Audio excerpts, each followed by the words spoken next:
My dear students, आज हम लोग प्रोज सेक्शन का चैप्टर 4 जो आई हैव ए ड्रीम है, जिसका प्रीवियस क्लास में हम लोगों ने ऑब्जेक्टिव पढ़ लिया था। आज उसी का सब्जेक्टिव टाइप क्वेश्चन आंसर लेकर आए हैं और 1 से 2 क्लिप में हम लोग डेफिनेटली इसका सब्जेक्टिव टाइप क्वेश्चन आंसर बढ़िया से कंप्लीट करेंगे। तो यहाँ जो अभी आप पढ़ रहे हैं, जिसका नाम है चैप्टर 4 है, ये चैप्टर 4, और चैप्टर 4 में जिसका नाम है I have a dream. I have a dream. I have a dream का ऑब्जेक्टिव हो गया है, 3 पार्ट में हुआ था, part A, part B, part C, और आज उसी का सब्जेक्टिव टाइप क्वेश्चन आंसर हम लोग पढ़ रहे हैं, जिसमें पहला सब्जेक्टिव क्या है, देखिए। What is the author trying to achieve through his speech. कहने का मीन्स है, इस चैप्टर का जो राइटर है, ऑथर है, लेखक है, वो इस स्पीच के माध्यम से, थ्रू हिज स्पीच, अपने स्पीच के माध्यम से क्या प्राप्त करना चाहते हैं, क्या साबित करना चाहते हैं, और वो क्या अचीवमेंट करना चाहते हैं, ये क्वेश्चन है। समझ में आ गया होगा, तो आंसर देख लो।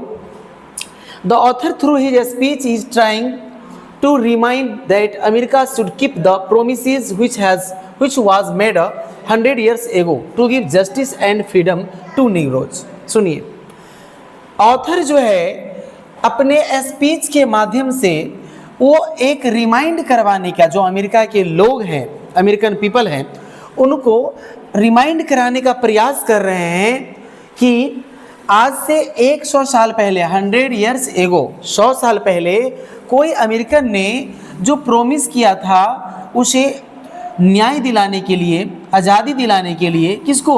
निग्रोज को, जो आज तक नहीं मिला है। Negroes are still not free and there is no justice for them. Negro लोग अभी तक फ्री नहीं हुए हैं, स्वतंत्र नहीं हुए हैं, और ना ही उनको जस्टिस मिला है, इनके लिए नो कोई न्याय मिली है। सो इसलिए ही wants to achieve freedom, equality, justice for them. यहाँ पे मार्टिन लूथर किंग जूनियर जो है, इस स्पीच के माध्यम से क्या क्या प्राप्त करना चाहते हैं, तो वे अचीव करना चाहते हैं फ्रीडम को, आज़ादी को, इक्वलिटी, समानता, एंड जस्टिस, न्याय, फॉर देम, किसके लिए? निग्रोज के लिए। तो आपको ना याद रखना है, 3 को पॉइंट याद रख लेंगे, 3 सिर्फ वर्ड याद रखेंगे तो क्वेश्चन आप लिख सकते हो कि इस क्वेश्चन में कह रहा है कि इस भाषण से, जो भाषण दिया है मार्टिन लूथर, अपने भाषण में वो क्या अचीव करना चाहते हैं अपने भाषण के थ्रू। तो याद रखिएगा 3 चीज़, he wants to achieve freedom, equality, justice for them.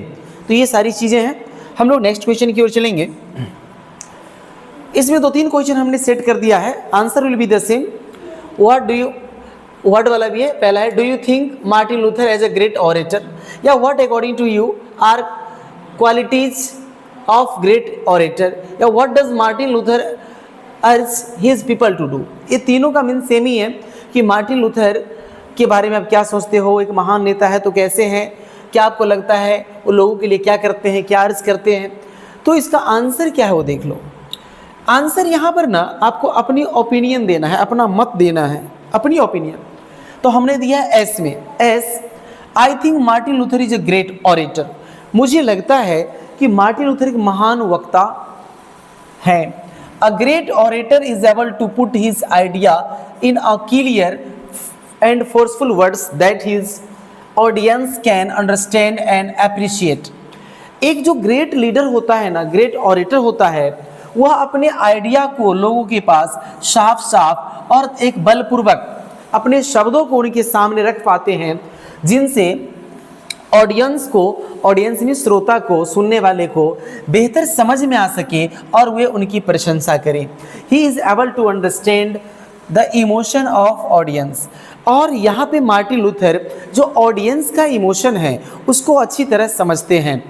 आगे लिखते हैं, Martin Luther ask his people to fight for justice.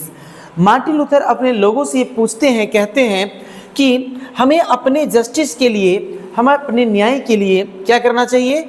लड़ना चाहिए जी, बट नॉट विद वायलेंस। लड़ना तो है लेकिन वायलेंस नहीं। वायलेंस मतलब होता है हिंसा। He tells them to apply soul force and in place of physical force. ये कहते हैं कि जब हमारा आत्मबल और शरीर बल, शारीरिक बल और आत्मिक बल, जब दोनों एक साथ सक्रिय होगा तो वहाँ तीसरा बल निर्माण होगा जो कहीं ना कहीं बहुत ही बेहतर होगा और उसका परिणाम भी बेहतर होगा। He is urges them not to distrust in all the white people.